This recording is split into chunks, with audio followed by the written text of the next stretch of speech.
બધા મિત્રોને અમારા જય શ્રી કૃષ્ણ. તમારા બધાનું અમે અમારી ચેનલ વ્રત કથા પંચાંગમાં હાર્દિક સ્વાગત કરીએ છીએ.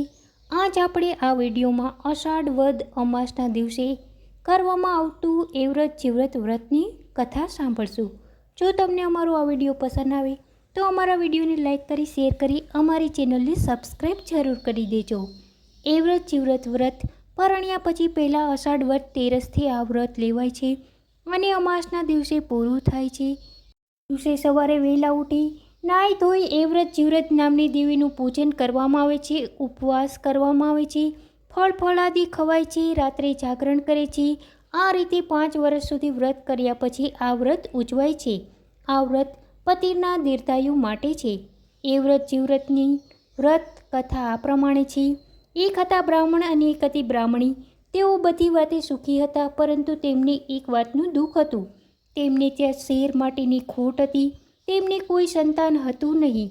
આથી તેઓ હંમેશા ચિંતા કર્યા કરી. અંતે બ્રાહ્મણે વિચાર કર્યો કે આ બધી ચિંતા છોડી દઈને તપ કરવા નીકળી પડું, મહાદેવનું વ્રત કરું અને શંકર ભગવાનને રીઝવું. આમ વિચાર કરીને તે ચાલી નીકળ્યો. ગામથી થોડેક દૂર ગયા હતા ત્યાં તો ઘોર જંગલ આવ્યું. આ ઘોર જંગલમાં ચાલતા ચાલતા તે થોડેક દૂર ગયા. તેમણે એક મહાદેવજીનું મંદિર જોયું. જંગલમાં મહાદેવના મંદિરમાં કોણ આવે ને કોણ જાય. આ મહાદેવનું મંદિર તો અવાવરું હતું. તપ કરવા માટે આ જગ્યા સારી છે તેમ વિચારી બ્રાહ્મણ મંદિરમાં સાફ સફાઈ કરી ભગવાનની પૂજા કરવા બેસી ગયા. 1 દિવસ 2 દિવસ 3 દિવસ એમ કરતાં કરતાં 5 દિવસ વીતી ગયા અને 6થો દિવસ પણ વીતી ગયું. તોય મહાદેવજી પ્રસન્ન થયા નહીં. એટલામાં એક પારધી ત્યાં એક બકરું લઈને આવી ચડ્યો. તેણે તો જય મહાદેવ એમ કહીને બકરાના ગળા ઉપર તલવારનો ઘા ફટકાર્યો અને તરત જ મહાદેવજી પ્રસન્ન થયા અને બોલ્યા, માંગ માંગ માંગ તે હું તને આપું. પારધી કહે, હે શંકર ભગવાન, મારે તો 7 દીકરા જોઈએ છે. મહાદેવજી કહે કે જા, તને 7 દીકરા થશે. અને પારધી તો વરદાન લઈને ચાલી નીકળ્યો. આ જોઈ બ્રાહ્મણ વિચારમાં પડ્યો કે હું આટલા દિવસથી ભૂખ્યો તરસ્યો તપ કરું છું, છતાં મહાદેવજી પ્રસન્ન થતા નથી. અને આ એક પારધીએ એક અબોલ જીવનો ભોગ ચડાવ્યો અને મહાદેવજી તરત પ્રસન્ન થઈ ગયા. ભગવાનના ઘરે પણ આવો ઘોર અન્યાય છે. આવો વિચાર કરીને તેણે તો મહાદેવજી સમક્ષ પોતાનું માથું પછાડીને મરી જવાનો નિર્ણય મનમાં કરી લીધો.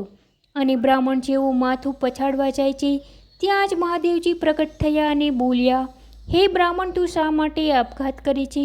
બોલ, તારે શું જોઈએ છે? ત્યારે બ્રાહ્મણે કહ્યું, હે ભગવાન, હું તમારી રોજ સેવા કરું છું અને મારા ઘરે પારણું બંધાતું નથી. અને પેલા પારધીને તમે એક સાથે ઘડીકમાં 7 દીકરા આપી દીધા. શંકર ભગવાન બોલ્યા, ભાઈ, ઝાઝા છોકરા હોય તો પણ કીડાની માફક ખદબદતા હોય તો તેવા છોકરા શું કામના? જા, હું તને એક છોકરો આપીશ, પણ તું એને પૂરું ભણાવજે અને પૂરું ભણી રહે પછી જ તેને પરણાવજે. એ પહેલાં તેને પરણાવતો નહીં. સારું કહી બ્રાહ્મણ તો ઘરે ગયો અને થોડા દિવસમાં બ્રાહ્મણીને તો દિવસો રહ્યા. એમ કરતાં કરતાં 9 માસ પૂરા થયા અને બ્રાહ્મણીએ તો એક રૂપવાળા દીકરાને જન્મ આપ્યો. દીકરો તો દિવસે ને દિવસે મોટો થવા લાગ્યો. અંતે દીકરો 5 વર્ષનો થયો અને તેને નિશાળે મૂક્યો. છોકરો ભણવામાં ખૂબ જ હોશિયાર હતો. છોકરો એક જ વાર વાંચે તો તેને આખો પાઠ મોઢે થઈ જાય. આમ કરતાં કરતાં છોકરો 12 વર્ષનો થયો અને ગામે ગામથી તેના માગા આવવા માંડ્યા. છોકરાનો અભ્યાસ હજી પૂરો થયો નહોતો અને મહાદેવજીએ કરેલી શરત તે ભૂલી ગયું. બ્રાહ્મણે તે છોકરાનું શક પણ નક્કી કરી નાખ્યું અને સારું મુહૂર્ત જોઈને લગ્ન પણ લઈ લીધા. અંતે લગ્નનો દિવસ આવી પણ પહોંચ્યો અને તેઓએ જાન જોડી. છોકરાને પરણાવીને જાન પાછી વળી અને અડધેક આવે ત્યાં તો આકાશમાં વાદળો ચડી આવ્યા અને વીજળી ચબૂકવા માંડી. જોતામાં મુશળધાર વરસાદ તૂટી પડ્યો અને વરસાદના પાણીમાં બળદ ચાલતા બંધ થઈ ગયા. એટલે આખી જાન નીચે ઉતરીને પગે ચાલવા માંડી. ચાલતા ચાલતા થોડેક દૂર ગયા ત્યાં ઓચિંતા વરના પગે સાપ કરડ્યો. ઓ બાપરે કહીને વર તો ધરતી ઉપર ઢળી પડ્યો. બધા ઊભા રહી ગયા અને વીજળીના ચમકારે જોયું તો એક મોટો કાળો નાગ સડસડાટ કરતો ચાલ્યો જતો દેખાણો. થોડી વારમાં વરનું શરીર લીલુંછમ થઈ ગયું. આંખો ફાટી ગઈ, મોઢામાં ફીણ આવવા લાગ્યા અને વરરાજાનું પ્રાણપંખેડું ઉડી ગયું.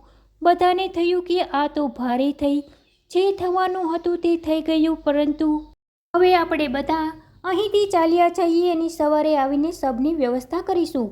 આમ કહી બધા ચાલ્યા ગયા, પણ એકલી કન્યા સબ પાસે રોકાણી. બધાએ ખૂબ સમજાવી, પરંતુ એ એકની બે ન થઈ. તેણે તો પોતાના પતિનું માથું ખોળામાં લઈને રસ્તા વચ્ચે રાતના ઘંઘોર અંધારામાં વરસતા વરસાદમાં ભીંજાતી ત્યાં બેઠી રહી. તેને બીક હતી કે કોઈ જંગલી પ્રાણી આવીને મારા પતિને ઉપાડી જશે તો એના જીવની ભારે અવગતિ થશે.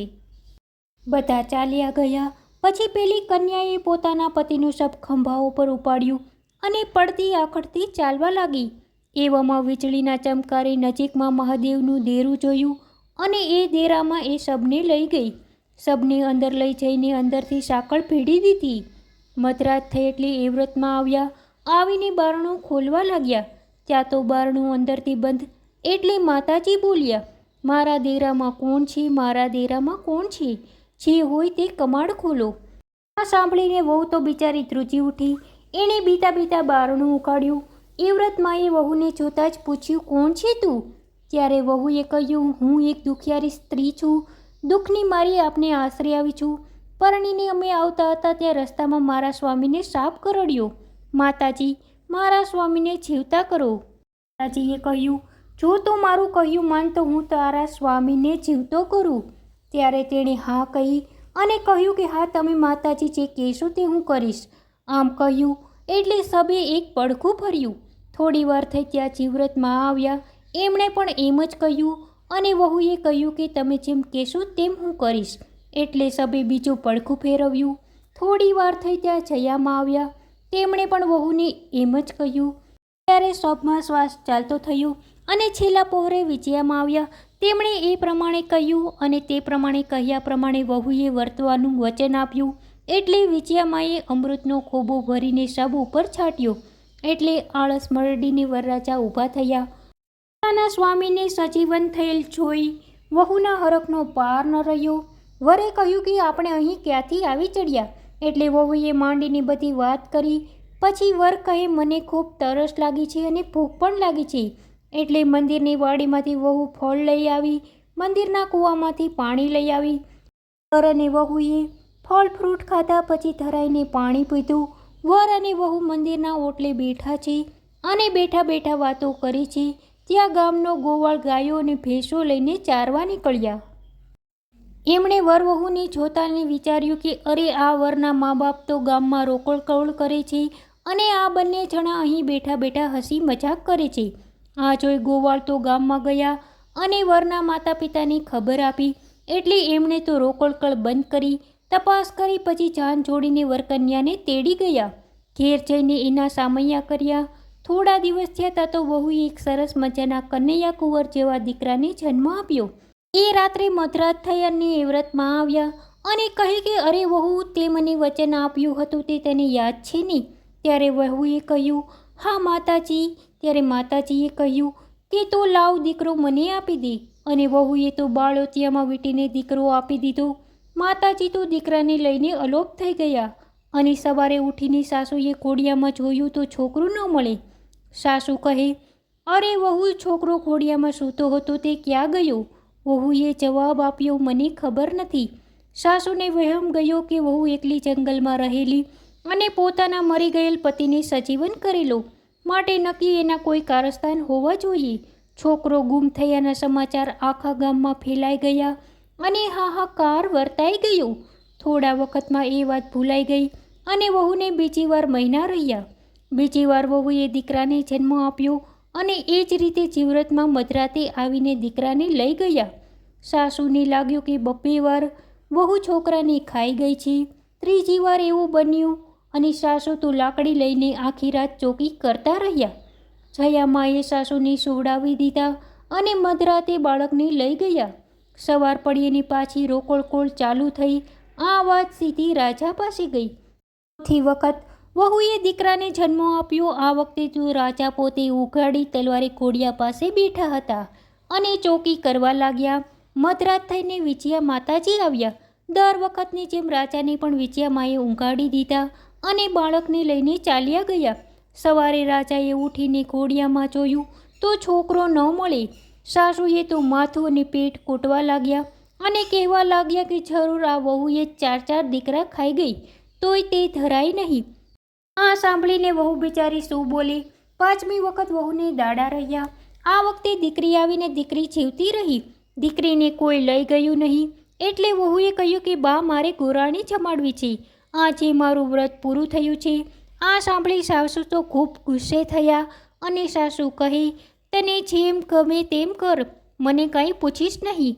અને વહુએ વ્રતનું ઉજવણું કર્યું. વહુ તો સવારમાં ઉઠીને નાહી ધોઈને મંદિરે ગઈ. 4 દેવીઓને ચાંદલા કર્યા અને પછી બોલી, હે વ્રતમાં, હે જીવ્રતમાં, હે જયામાં અને હે વિજયામાં, 4 બહેનો ગોરાણી થઈને અમારે ત્યાં જમવા આવજો. અને 4 માતાજી જમવા આવ્યા. માતાજી જમવા બેઠા તે વખતે પેલી છોકરી ખોડિયામાં રડી. એટલે માતાજીએ પૂછ્યું કે દીકરી કેમ રડે છે? ત્યારે વહુએ કહ્યું કે સૌને 2 ભાઈ છે અને મારે એકેય ભાઈ નથી એમ વિચારી અને દીકરી રડે છે. માતાજી બોલ્યા, અરે બેટી તારે તો 4 ભાઈ છે. આ જો રહ્યા એમ કહીને 4 માતાજીએ એક ભાઈ પાછો આપ્યો. 4 માતાજી 4 દીકરા પાછા આપીને ગયા અને વહુએ 4 દીકરા પાછા મળ્યા. વહુએ સાસુની, સસરાની અને પોતાના પતિની બધી વાત માંડીને કરી અને પોતાના પતિને બચાવવા માટે પોતે 4 દીકરાનો ભોગ આપ્યો હતો. અને એ 4 દીકરા આજે પાછા મળ્યા છે. ત્યારે સૌ વહુના વખાણ કરવા માંડ્યા. હે વ્રતમાં, હે જીવ્રતમાં, હે જયામાં, હે વિજયામાં, તમે જેમ આ પરણેલી નવી વહુને ફળ્યા એમ આ વ્રત કરનાર, કથા કરનાર અને કથા સાંભળનાર સૌને ફળજો. સૌના મનની દરેક ઈચ્છા પૂરી કરજો. તમામના જીવનમાંથી તમામ દુઃખ હરી લેજો. તો એ વ્રત માતાજીનું જય. બોલો જીવ્રત માતાજીનું જય. બોલો જયા માતાજીનું જય. બોલો વિજયા માતાજીનું જય. મિત્રો, તમને જો અમારી આ વાર્તાનો વિડીયો પસંદ આવ્યો હોય તો અમારા વિડીયોને લાઈક કરી ચેનલને સબસ્ક્રાઈબ જરૂર કરી દેજો. અમારા નવા વિડીયો આવે તો તેને જોતા રહેજો. તમને બધાને જય શ્રી કૃષ્ણ. હર હર મહાદેવ.